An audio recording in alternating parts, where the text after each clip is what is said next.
Welcome, everybody, to another episode of Cash Flow Positive. I'm your host, Kenny Bedwell, and we are the part 2 episode of learning about the infinite return model. So what we're going to do in this episode is I am bringing on a special guest, actually one of our clients for the STR Insights Property Finder Service, who's gone through it and has taken advantage of this model, has launched his property, done the renovations, everything he's need to, found the property, and has got a really great deal. And he's going to share his story and his experience.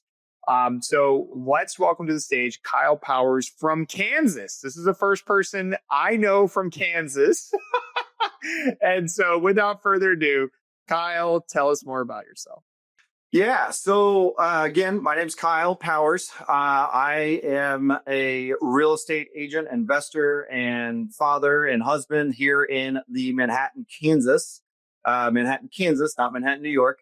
But I've been selling real estate here in our local area for about a little over 10 years now.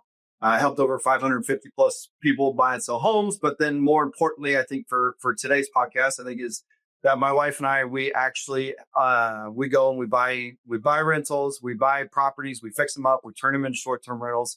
And that's kind of one of the big things that we have really been able to have some really big success with over the last couple of years. And so that's kind of a little bit of background. My background, I went to college, graduated with a construction science and management degree. And my wife actually graduated with a interior design degree. So it kind of is a good marriage, no pun intended, for the two of us on that stuff. So it's just a little short snippet of what we do, how long we've been doing it. And like I said, we've flipped over probably 30 houses and we've got a handful of short-term rentals now in our portfolio as well. Awesome. Thank you. Thank you for sharing that. So first question, I always like to ask a random question unrelated to anything that we're going to talk about. Are there skyscrapers in Manhattan, Kansas? Depends on what you consider skyscrapers. We've got some barn silo or some grain silos here in the area that get a little tall, but there you go. We've got a couple of tall buildings, but definitely not skyscrapers. Awesome. Okay. Well, cool, Kyle. So Kyle, what we're going to talk about today is so first we're going to start with your experience. So give everyone a little background to be clear. Kyle worked with our team at STR Insights, worked with one of our consultants, Rachel, who we had on the show. Who those listening and know Rachel is very passionate and about real estate, especially construction and renovation projects. And so this is someone that she worked with and she helped find a deal with. But Kyle, and we're going to show before and after. It's going to be a really fun episode. So for those of you listening in the car, I encourage you to go to the YouTube channel at Cashflow Positive on YouTube and watch this live because we are going to share the before and after photos of the property that Kyle did. But more importantly, talk about the numbers because this deal, guys, that we're going to be talking about, Kyle, he told me before this, how much was the amount again that you're leaving in the deal app? So they bought the property, all the renovation, everything. He's able to refi, pull that money out to invest in another property, but there's a little bit left over. How much is left over into the property? We're going to leave about $38,000 in the deal. That's wow. It. To own a $700,000 and almost $800,000 home. Yep.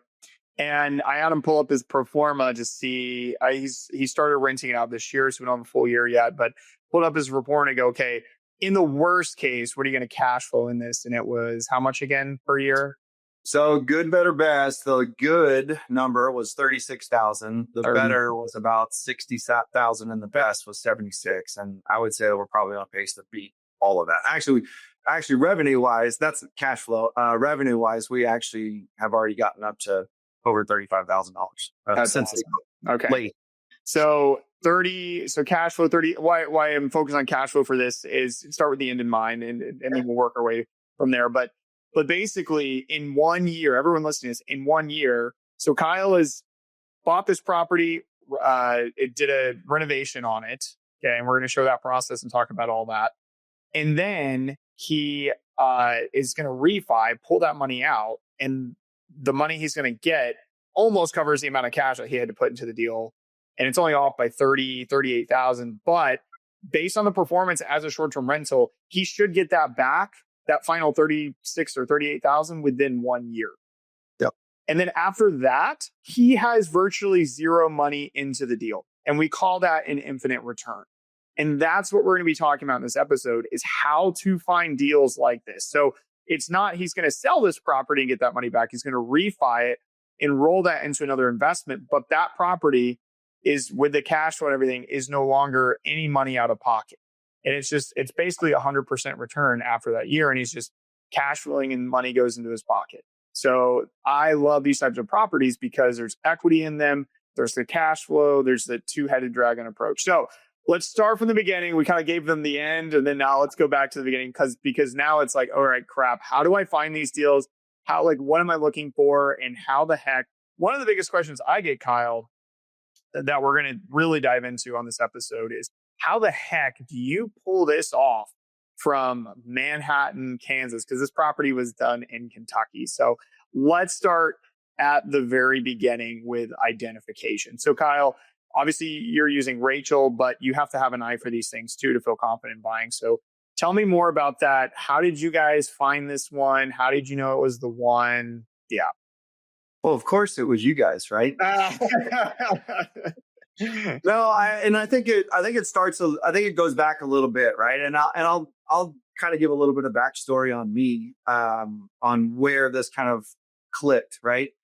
So last year, 2024, last year I had I had two goals. One was a different business related, but the other one was to buy a property outside of the state of Kansas. One thing that I've done over my career in real estate is just try to push those limits, right? And I think that's the biggest thing for me is push those limits. What's the next thing? Where can I go to actually make some growth with it? And so for me, it was, well, why can't I go buy a property outside of Kansas? And so that's kind of what we did. And so for me, what I did is I put a pin in Manhattan, Kansas, and I said 10 hours. And I went 10-hour radius. And I said, okay, where in the heck am I going to go in that 10-hour radius? And in that 10-hour radius, it hits Colorado, which we all know Colorado. I didn't want to go there because of all the regulations and all the stuff there. It goes up to Nebraska, into Wisconsin, and kind of up in those areas. It goes down south to Oklahoma, Texas. We can get into Texas at that point. Just catches the northeastern corner of New Mexico, and then obviously east. And so within that radius, I kind of came into some stuff, and I was like, okay, well, what can we do? And sorry, real quick, 10 hours, is that driving? Okay. Yep. So you're like, I'm thankful driving 10 hours. Okay. Yep. All right. Yep. So driving 10 hours, because my theory or my thought, I guess, was like, okay, if excuse my language, I don't know if I can cuss, if I can't cut it out, but if shit hits the fan, on whatever property that we have or working on or anything that way, I can get there in less than a day. Yeah. And so that was kind of my thought process, was like, okay, if I can get there by driving, I can bring, and again, hence my background again is construction. So I know how to do just about anything with it, or at least get it to where I know where it's not going to get any worse. Right. And then I can get the professionals to come in and take care of it. But like I said, if shit hits the fan, I can actually get there. I can work on it. I can bring my tools. I can bring whatever I need to go get there and get that done. So that was kind of my thought process. And we used it. We drove it probably too many times. But anyway, so then, but then it was one of those things where it's like, that type of investing is things that we have been doing for the last 8 years plus, where it's like, find the shittiest house on the block, fix it up, either flip it. And then actually back in 2021, my wife was like, hey, I want to do a short-term rental. And I was like, I don't know. Do we want to do that? Do we want to do this stuff? And so we did it locally, and that's what we'd been doing since then. And so now locally we own 7. I guess that's the other caveat to it too. But we'd done this model multiple times. Yeah. In talking with Rachel, like my mind just wasn't there for short-term rentals. I just, outside of Kansas anyway, I was like, oh, we can't do it. We don't know people, blah, blah, blah, blah, blah, blah. But then in talking with Rachel, she was like, well, why can't you? And I was like, I guess why not? And so kind of why I always use it all the time, where it's like, she just unlocked something in my brain or shook me, whatever it is, and said, well, why can't you? And I'm like, I guess I don't know why not. I mean, I know this stuff. I know construction. I know people. Yeah. I know how to do it all. And so that was kind of one of those things we just said, yeah, screw it. Let's do it. And so we started looking, and that's where that 10-hour radius came in. And so we ultimately we offered on a couple. We started up north in Wisconsin, and a couple markets up there. We started down southwest as well, offered on a couple houses down there. Nothing actually hit that the numbers really worked. And then ultimately on this house, the one that we're talking about on in Lawrenceburg, actually, funny story, we actually offered on it. And that's the other thing too, is that like I negotiate, like I literally negotiate for a living. So it's like, okay, well, yeah, let's go after it. And so we actually went in and offered on this one. It would have been, I want to say we offered it in late September, it was September because it was my wife and I's anniversary. For our anniversary present, I told her I was buying her a house. There you go. Yeah. But anyway, so we ultimately were like, no, those numbers don't work. We can't make it work, blah, blah, blah, blah, blah. It took us a month and a half to actually get the numbers where we worked at. And really where it came down to them was the agent I was working with. I went to them, they did a little bit of digging for me. I was like, hey, go check on this, see where we're at, what's going on. She did some digging. It's like, oh, well, come January, they're going to be in a foreclosure. I was like, they've got so many liens against the property. They've got this and this and this and this. And like, they're going to get foreclosed on. I said, perfect. Perfect. So I went back to them. So I ended up getting this house 70. This again is in December of 2024. So the market's still pretty high as far as everything goes. We got it for $78,000 less than what they were asking for on this one. And so we went in and closed on it December 20th, 2024, and ended up closing on it and really hit the ground running and started getting after it. So what did you, what did you get it for? So we picked it up for $318,000. $318,000. It was listed as a 5-bedroom, 2.5 bath. Yep. Okay. In Lawrenceburg, Kentucky. So Lawrenceburg, Kentucky is a Bourbon Trail, but why Lawrenceburg? What stood out to you guys about Lawrenceburg? So obviously Bourbon Trail was great. There in Lawrenceburg, I mean, you're 45 minutes from Louisville, 35 minutes from Lexington, and I'd have to check. I don't know the actual number. I think it's probably about 45 minutes from Bardstown, which is, as you know, that triangle of the Bourbon Trail.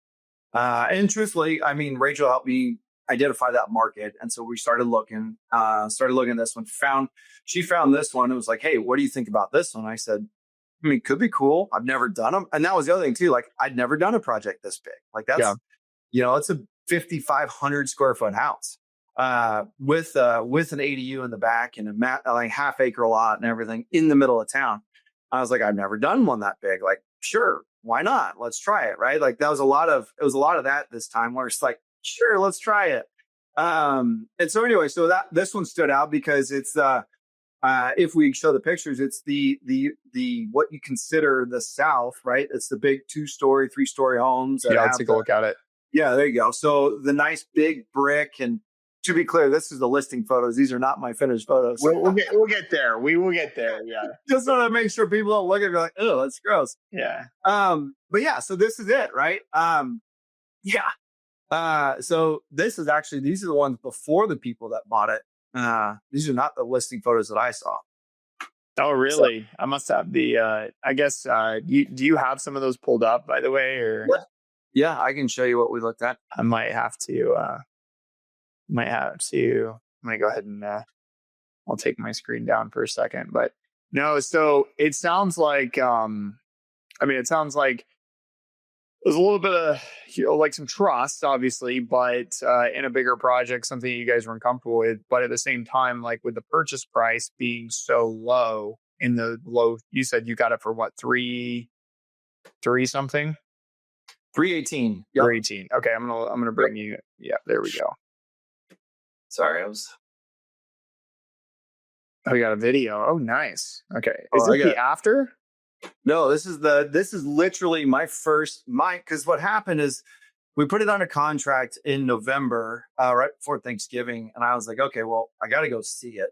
So I hopped on a plane, flew out there and spent like the next 36 hours in this house. Right. And then just exploring the area. So this is literally my first visit of the house. And so I took a ton of videos, a ton of pictures, a ton of stuff that way. And so like this is what I walked into. And Okay. these are the these are the befores. And so we did, like, you can see, like, that's that living room that they had pulled up there. So that's under all that carpet was this. They took down the people I bought it from took down all the wallpaper, all that. I think probably the biggest one. That's the dining room. Oh, fun fact. So it's, I don't know, can you see that little spot right there? Yeah. Dude, this is a 1930s house. The servant call system is still in functional order. You literally, this is a foot pedal as the people are in the dining room, they step on it and that calls the servants and they come through the little kitchen right here. Oh, wow. It's wild. It's absolutely wild. That's cool. Yeah, it's really neat. So that's the kind of history and the stuff behind all that stuff. But this is the kitchen. This is when we bought it. Whoa. Yeah, that's all torn out. Like, yikes. Yeah. So were they trying to renovate or something? Or that's what I had heard. Got it. Hindsight, I found all this out, right? Like after talking to neighbors and finding out all this stuff, like they were trying to renovate it, but it looks like they were cutting the walls with a hammer. This looks like the kitchen for, I don't know, for those of you who watch like Stranger Things, like Will, like the mom's house, and she like cuts through all the walls and stuff, like this the ceiling, like this is what we're looking at here. It is wild. So I later, just funny fact, like there's a big cavity behind this little thing here. I fully expected to find some crazy things in this, but didn't. But yeah. So anyway, so that's the kitchen. That's the kitchen I walked into. And seeing that way, like I think, and then I've got another one. Like it was in rough shape, right? And it's these are the bedrooms. I want to show you. This is the attic. So there's a third floor. So that peak right here, it doesn't look like it right now, but that peak was 10 feet tall. Okay. So I went in, I was like, oh my gosh, there's so much room up here, right? Okay. That peak was 10 feet tall. So we went through and did that one. And I'll show you some before and afters and all that stuff. But this is what I walked into. Half the lights weren't working. Half the stuff was like, it was just brutal. But that's what it was, right? So that's what we kind of walked into. I don't know if you've been to Lawrenceburg, but it's a cute little downtown and everything too. But this is the servant staircase as well, with another bedroom up here too. So it's just the crazy history in this house was unreal, man. Found out it was a doctor. Original owner was a doctor in town. Like it's just really cool stuff that we ended up learning. But yeah, so that's it. Oh, this is the backyard. So there's an additional dwelling unit in the back too that we kind of really liked. I found out after we bought it, I found out from the city guys, they were like, oh yeah, the gal that owned it she told us this was our gardening shed. I was like, no way. And so it literally, in this house, this is inside that little house. Oh, wow. So it's like finished, all partly finished out. Yeah. I mean, it was finished. Like yeah. I thought the ceiling, but no, that's actually like, it's got a full bathroom in it. Like it legit was crazy, man. So anyway, so then we were like, screw it. Let's get into it. Right. And so we started getting into it and yeah, I mean, so we, I guess, long story long, what ended up happening is we ended up finding this place and this has been just, the further we dug into it, it was just kind of a cooler project. And so, like I said, offered on it. They accepted at $318 once we found out they're getting foreclosed on. And I was like, hey, take our price and we'll close before you guys have to go to a sheriff's sale. We'll take that one. You get paid. Your contractors get paid. Everybody wins. Because I also knew what they bought it for too. I found out that they bought it for like $180,000. Put some money into it. Don't get me wrong. But everybody got paid, and it was still a good deal for me. Yeah. So. No, that's really, really, really cool. So, couple things I want to dive into. So, when you're looking at a project like this, how the heck are you figuring out the cost it's going to take to turn that gutted kitchen into the dream kitchen and some of the, I guess we need to get to the after photos.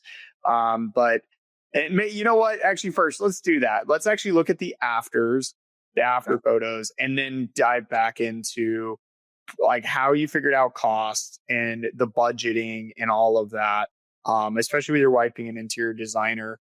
How are you, like, all those different pieces? Because I think that that's going to help people kind of piece together and see like, oh, wow. Because let me pop this up here. So this is the Airbnb listing. It's got an 8-bedroom, 5.5 bath.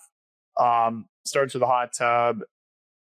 So we can see some of the updates done here. I don't know if you refinished the floor. Maybe we can talk about that too. But Yeah. photos, I think some of the big changes, updated light fixtures, I can tell. Kitchen, wow, look at the kitchen. That doesn't even look remotely this. So all the tile and everything looks really, really good. Wow, really good job. I'm trying to find, where is your obviously painted, nice wallpaper, good design, bathroom tile. Wow, looks good. So how many did you redo all of the bathrooms? So that's the crazy part. So they had started this, and so it was a 2.5 bathroom house. We took a 5-bed, 2.5 bath, and we turned it into a 8-bedroom, 5.5 bathrooms. Is what we ended up doing. And so it was. No, I'm sorry. There's 1, 2, 1, 2, half. Yeah, that's right. Plus the one outside, plus the one in the ADU. So we took it and we added two bathrooms. We added 3 bedrooms. So it's now, that's the attic space right there that you just had up there. Yep. And so it's now an 8-bedroom on the listing. It's an 8-bedroom, 5.5 bathrooms is what it is. Okay. And so we added a true master suite. And that's that, we call it the watermelon bathroom. That's that greenish tile that you were saying, wow, that's updated. That was a completely addition. And I can show you that one too. But yeah, so that's the finished photos on it all. And it's, we took it from the 1930s POS to this, and it's been a fun one. But yeah, and it's, so we took it to an 8-bedroom, 5.5 bathrooms total. And yeah, that's our bourbon lounge and all that stuff that comes with it. But yeah, and that was that empty attic space right there. Yeah, that's really cool. So you turn that attic with the high peak ceiling and everything into an actual bedroom with a twin side. So besides the design decor of furnishings, so you redid bathrooms, you redid the kitchen. One thing I did notice is a lot of the flooring. So like going in here, it looks like you replaced this flooring. No, it's the same. Oh wow, look, it just looks better for some reason. Maybe it's with the rug.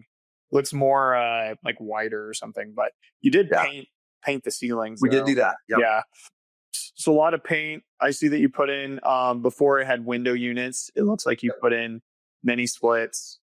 So we did a mini split in the lounge, and we ended up adding 2 HVAC systems, one for the upper 2 floors and one for the bottom 2 floors. Nice. Okay. Did you did it have duct work or anything, or what did you do to? Okay. Nope. Added all that too. All right. Wow. In the backyard. Oh, one thing that caught my eye. So this looks like this is supposed to be a pickleball court or something. It is one now. We have lines. When we took those photos, the lines were not painted, but it is now. Okay. So, but existing too, right? Like that was an existing concrete pad that they had there. Wow, that's awesome. So it's like, once again, it's the opportunity, it's the look for the property with the attributes, and then come in and add. I mean, the fact that you got this for $318 is just incredible. Especially with it being an 8-bedroom property. So that's really good. And you guys, Mallory knocked it out of the park with the design and decor. So yeah, always does. She's fantastic. It's really cool. She's my secret weapon that isn't so secret anymore. Yeah, there she goes. Is she gonna start designing short-term rentals now? She has been for 2 years. Yeah. Okay. Wow. There you go. Nice. What's her design firm called? Willow and Ruth. Willow and Ruth. Okay. All right. Yeah. Cool. Yeah. She is well, including us. She has clients all over the Midwest right now, and she actually had a couple of people in North Carolina that she's helped. So anyway, quite a bit. Yeah. So let's kind of do a round robin of the property of a few of the upgrades. Like when we look at the pictures from before, they're absolute disaster, and then the after, it's like wow. But everyone asks that question. Okay, well, how much did this cost? Yeah. So what first I want to know, so we obviously want to know how much it costs, but the first thing before that is, how do you even figure that out? Like, do you have rough rules of thumb, or, like, are you reaching out to contractors while you're under contract too? Like, what is your process, your method to the madness? Yeah. So I guess what I'll say too is a couple of things is number one is, for anybody watching, like, don't be afraid of it. Like, you heard my background, right? For anybody watching this, don't be afraid of it. Like, it's just because I have a construction background does not mean that you can't do this if you're a newspaper delivery person. I don't know. Whatever it is, it doesn't matter what it is. If you've got Do they still have newspapers I don't nowadays? know. I don't know. It's just what popped in my mind. Yeah. But anyway, so don't be afraid of it just because you're not in construction, right? Or don't have a wife that does design. I think the big thing that is a lot of what I've learned isn't necessarily from my background in, like, years ago when I was actually in the construction industry. It was more of the things that I've learned over the years of just doing it. And I think that's the big one. Now, do I recommend that everybody takes on a project that's 5,500 square feet and adding, bedrooms and bathrooms and redoing all of this stuff? No, I don't. I think get your feet wet with one that you can handle, maintain, and be ready for that. And I think that's one of the things that I always coach people on too, is that, know your numbers. I think that's your biggest thing. Know your numbers on what you're going to sell it for. Like you said earlier, start with the end in mind. What you're going to sell it for, or refinance, whatever your exit strategy is, and then have multiple exit strategies with that. So I knew, based on the numbers that we were looking at, I knew what I could sell this for based on the comps and based on the realtor that I was working with and everything that comes with that. And I knew that if, again, shit hits the fan, I can rent it as a short term. I can sell it because we forced appreciation on it. Or we could probably have rented as a long term. Would not have been ideal, but we could have done it. But yeah, so just having those. So getting back to my method with knowing numbers and stuff, what I did here on this one, and what I've done and every time I get into a property, is I meet people there, right? So I told you when we put this house under contract, immediately I start calling.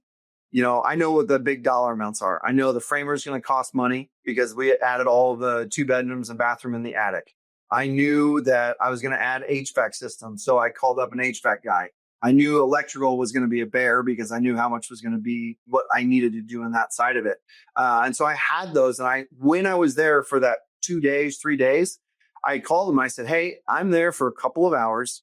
I need to meet you at the property and I need to pull numbers. I want hard bids on what those things are going to be. Uh-huh.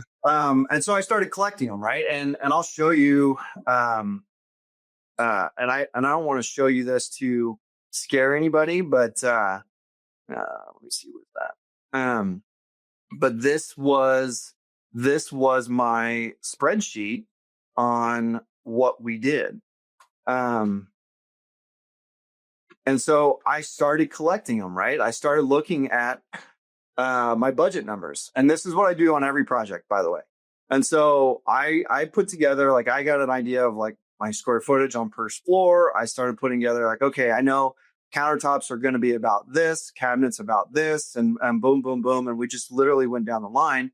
And so this is what I started with. And so I started kind of going through things and started just kind of filling this out. Then when I started collecting real numbers and real stuff that way, we started like, okay, this is what's in our actual budget. And we broke it down. Appliances, where I got my cabinets, setting the cabinets, getting hard numbers from people and things that way. And I think that's the big thing where people get hurt in this kind of stuff when they don't actually pull numbers and actually get those numbers. And I would say that, first and foremost, everybody in Kentucky was fantastic. I shouldn't say everybody. Most people in Kentucky were fantastic to work with and just really good human beings. And that was awesome. Something I did not expect, but was an amazing surprise to have. And so like there's a guy there that he was invaluable to our project. And it was more of hey, his name was Eddie. I was like, hey, Eddie, I need a window guy. Oh man, I got the best guy. This is the guy you need to call. And I call him up and I'm like, hey, this is Kyle. I just bought the property over here, blah, blah, blah. This is the thing I got into.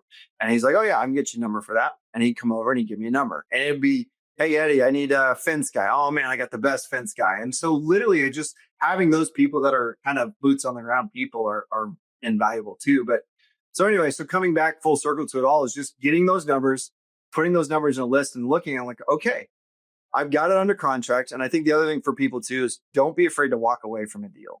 If you get into that and you like, if I would have shown up in November and said, oh man, this is a way bigger project than I anticipated. And the numbers just are not working at 318.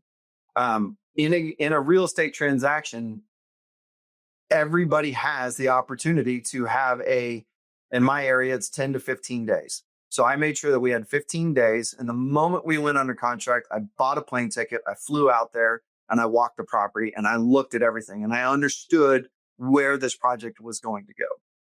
Again, this is a big project. I don't recommend it for everybody unless you kind of understand this a little bit more.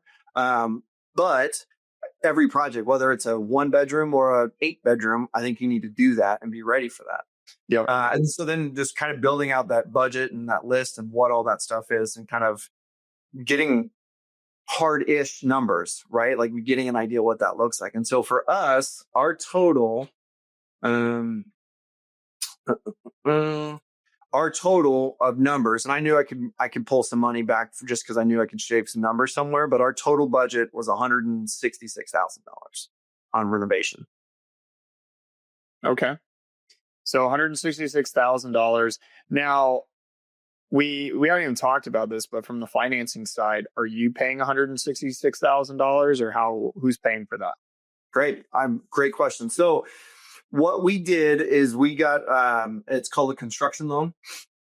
And so what we did is what that involves is you've got it's called an ARV appraisal. So it's an after repair value appraisal. Mm-hmm. And with that, and so with those numbers, we actually got an ARV appraisal so what that looks like is I go to an appraiser, I get my list, literally the budget numbers I have, I get my list and I tell him, this is everything that we're doing. Mm-hmm. I'm brand new kitchen, brand new floors, adding 2 bedrooms, adding bathrooms, adding this, adding, doing all of these things without even touching the property yet. Right. So we have not even started work yet. And so then he comes back in and these are real numbers. He comes back in and I'm expecting like 675, on the ARV on some things that I was expecting, the appraiser comes back at 625. I'm like, oh shit. Like numbers could work, but I had always wanted to pull like 30, 40 grand back on it. Mm-hmm. That was kind of my plan. But the construction numbers still worked at that point. So I was like, a little bit of faith, a little bit of prayer. Right. And we were like, you know what, let's go, let's do it. And we did. And so we're going at the assumption of 625 is our final number. And so at 625, we go in and we say, okay, at 625, we can do at 75%. That gives me $468,750 to work with. That is purchase and construction. Uh-huh. Okay. So running real numbers at 468,750 minus 318. That gives me $150,750 to actually put into construction. Right. My budget now, I just said it was $166,000. Yeah. So I was like, okay, great. I got to make up 16 grand somewhere. And we did. We ended up doing that. Again, I knew my numbers were going to be a little bit high on everything. And so we worked up numbers and we saved some money here and there and some things. Didn't skimp on finishes and products and things that way. But just, I knew that I knew my kitchen cabinets were not going to cost me 25 grand. Yeah. And really that in itself, I think they cost me like 10, mm-hmm. 8 to 10 grand. So that right there made up almost most of it. So, but yeah. And I also knew that I had some, money in there too. Right. And we had them, we used them, where for example, I was trying to make bedrooms in that attic space. Well, the inspector comes through and says, "Oh no, those windows are too small. You can't use those as egress windows. And that can be counted as a bedroom." I'm like, shit. It's like, Yeah. okay, $5,000 for 2 windows was a big kick in the gut. But anyway, so having those numbers and looking at that stuff. So that's the way I did it, was actually meeting people, talking to people, having phone call conversations. I compare it to a dog with a bone kind of thing, where it's like I call up and somebody was, Eddie, for example, refers me to somebody, and then that guy's like, "Oh, you need this." I'm like, "Great, who do you got?" Yeah. And I ended up talking to all these people. And then it was like, okay, I can show up then. Oh, nope, that's too late. Who else you got? And I go call another person, another person, another person. There's a lot of legwork up front, but there's some moments, definitely some moments that it was a rough one, but it was fun. It's part of the journey. It I is. feel yeah. I'm I'm renovating. I don't know if you know. I'm renovating a hotel in New Orleans right now, and Rachel is my kind of my boots on the ground checking in on things. And I mean, this is like a $900,000 renovation project, and the stuff we're finding is just it's like, oh crap. Yeah. So yeah, I mean, there is that, like you said, the oh shit budget, like I gotta, that cushion. You're like, we're probably gonna be tapping into that because there's so much rot here in the floor joist. Like, who puts floor joist on dirt? Like, come on. So anyway, but I mean, it's what happens when your house is built in the 1800s, I guess. Yep. So, but no, it's all part of the journey. But I think knowing the numbers and understanding, one of the things that I would like to kind of emphasize with people is, educating the appraiser on like your vision of it. I think it's one thing to tell people like, oh yeah, tell the appraiser, yeah, because it's subject to, right? That's what he's appraising on. So the bank can give you the money for the reno.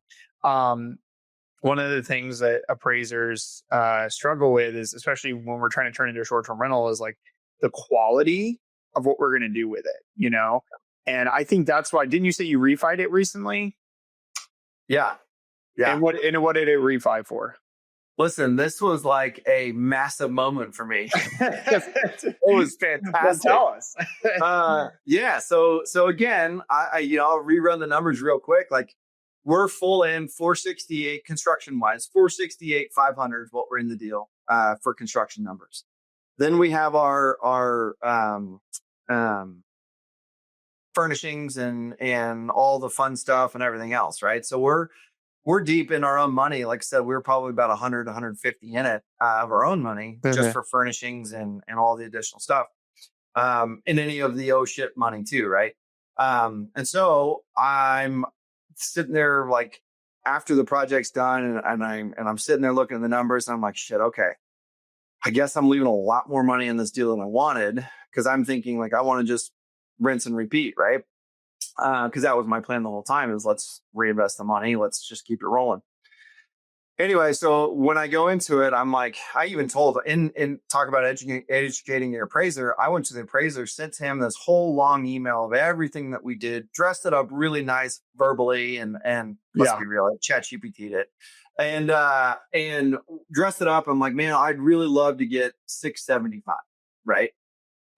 Which is, if you remember, my ARV before it was 625, so I'm about $50,000. I'm like, okay, I can live with this if it goes to 675. The guy takes a full 2 weeks, and I'm just sweating bullets for 2 weeks. Yeah, thinking like, what am I going to get here? Basically, he probably did it the day before or the night before. It was for sure. Yeah, 2 weeks. Yeah, no, for sure. Been there, done that. For sure. So, but I'm sweating for 2 weeks, man. And he comes back in, and I get my lender at the time. She texts me. She's like, "Hey, guess what? I got the appraisal. Great job." I'm like, "Great. What is it?" And she says, 775. Wow. I'm like, I called my wife into the room, and I was like, "You've got to look at this. Like, look at what this came back at." So now we're getting back 112. I have it $112,000 over what we, above and beyond what we had. Right. So I'm like, holy shit. Like, I cannot believe we actually pulled this off. Yeah. And so now it's like, all right, literally, we celebrated for about 5 minutes. We're like, all right, where's our next market? Where's our next one? Yeah. Yeah. That's awesome. So, Yeah. Well, but that's a really cool story. It's a really nice property. You guys knocked it out of the park. I'm excited to see where you can take it. And for those listening, I think, there's a lot of emotion that goes into these projects. A lot of people are really scared to do it, but I think that's where the returns are. Like if you're looking for that high return, if you're looking for that property that's going to have that, return that gets you an invite on a podcast like this, then yeah, you're going to have to take an emotional ride, and I think it's knowing your numbers, like you said, really comes into play here. If you got your numbers down and you're working with the right people, I mean, it really eliminates all the risk. It's just the experience, like the roller coaster ride. Like you get on the roller coaster, you're like, I don't want to dive. Of course, they're not going to kill you on a roller coaster, but you're going to get to the end destination. It's just how you get there is the experience. That's kind of like a renovation project. Yeah. So, but no, I think the big thing for all of this too is so I talk about all the good stuff, right? There's a couple of bads. I don't need to get deep into them, but I think the thing to think about too is like, don't be afraid, one, to take the leap and do this kind of stuff, no matter how far away you are. Figure out what your comfortability level, again, for me, it was 10 hours. And we were literally to Lawrenceburg is like 10 hours if you don't hit traffic, 10 and a half if you do. Mm-hmm. But I think don't be afraid to do it. Like we ended up, we had a contractor steal about $2,500 from us. Cause he was like, I want prepaid. And I'm like, okay, don't feel great about it, but whatever, you need materials, et cetera. You came referred. Good. Stole about $2,500 from us. We were really worried about that one for a minute, just because he had codes and things that way to go mess the property up. Thankfully, knock on wood, nothing ever happened. Another guy, we ended up firing him at the end of the project because he wasn't finishing. So I had to go find another painter. So I ended up firing that guy and finding a fantastic painter who honestly was a godsend because he's helped us out so many times. We ended up firing our floor finishing guy. And like, there's all kinds of stuff. Like, I think don't be afraid of those, but also don't be aware that those things can happen. Right. And that's where that, oh shit, money comes into play. And then really our brand new HVAC systems, like our very first guest, we didn't even talk about this, but our very first guest, they come in and I'm not even joking. I've got photos of it where it's literally raining inside the house. Oh my gosh. Yeah. Raining inside the house and the condensate pump failed. And so it was just dripping and dripping and dripping. And again, by the grace of God, this is Kentucky Derby weekend. You know who our first guests were? Who? They were not Kentucky Derby goers. They were ServPro, which is a mitigation company. Oh, wow. Okay. And so they're literally staying in there because this is around all the flooding and all the stuff down in Kentucky. And they're literally staying there working on another project. So I call the guy up. I'm like, hey, man, I know you're here. I know you're staying for us, to relax at our house. I said, but you got the equipment. What would it cost you to just dry the walls out for me? He's like, oh, $200. I'm like, done. Where do I send it? Yeah. So he's running his equipment and stuff. So anyway, I think that's the thing, right? Like be prepared because it's not all sunshine and rainbows. But you do get these moments of like $100,000, $112,000 windfall. And it's like, oh my gosh, this is why I do this. Mm-hmm. It's a fun moment where you get to celebrate and enjoy that win and then go find the next one. So yeah, that's awesome, man. There's definitely, I love it. There's highs and there's lows. I appreciate you sharing all that information. As we're kind of wrapping up here, Kyle, what just some general advice you can give people about one way they can cash flow positive with their short-term rentals? Could be anything we've talked about or anything else. Yeah. So I would tell you my favorite and best way, again, I've told you I've been doing this for a couple of years now, but is to find a market that you like, whether it's a local market or whether it's a far away market. And again, far away doesn't have to be 10 hours. It could be 2 hours. Yeah. But finding a market that you like, and then going and finding the property that you can force equity into. Mm-hmm. Like I said, I coached my clients. I coach people all the time in the fact of like, go that is the best way, in my opinion, personal opinion, probably a little bit professional too, but that is the best way to invest in real estate, is something that you can force equity into. Mm. And what I mean by that is find a house that has no kitchen, right? Find a house that needs to be brought back from the 70s and brought into this millennium, Yep. right? And go in and do that work and really do that. Because like I said, my numbers, I knew my numbers. I knew what things were going to cost. I knew I was going to take out the old boiler in this house and add 2 HVAC units. I knew what I was going to do there. And I got hard bids from those. And so being able to do that stuff and essentially doing it, like I said, we're $38,000 in this $775,000 house. Like at the end of, we're on pace. I mean, I would say in about 10 months, we're going to be net zero in this house, and everything after that's going to be pure profit. Right. And I think being able to look at that and have that vision is probably your biggest play with that. So working with somebody who knows the markets, Rachel's fantastic. I will always talk good about her because she does a great job. And she knows her markets and she knows how to do that kind of stuff. And then working and knowing, being able to kind of see those holes in the market as you guys coach and teach all the time too. Do you need the saunas? Do you need the hot tubs? Do you need the game rooms? What is that? And where do you differentiate yourself from the rest of the market? And so I think that's the infinite cash flow, is that, like I said, and probably I would say it's probably less than 10 months, but for today, I'm going to say 10 months. And until I sell that property, we are anything profit, anything above and beyond our debt service, and utilities and stuff is going to be pure profit. Nice. That is awesome. Those are the sweetest deals. So that's really cool. Well, thank you so much, Kyle, for being on the show and sharing your story and experience. Thank you, everybody, for listening, and I'll see you on the next episode of Cash Flow Positive. Yeah. Thank you, guys. We'll see you later.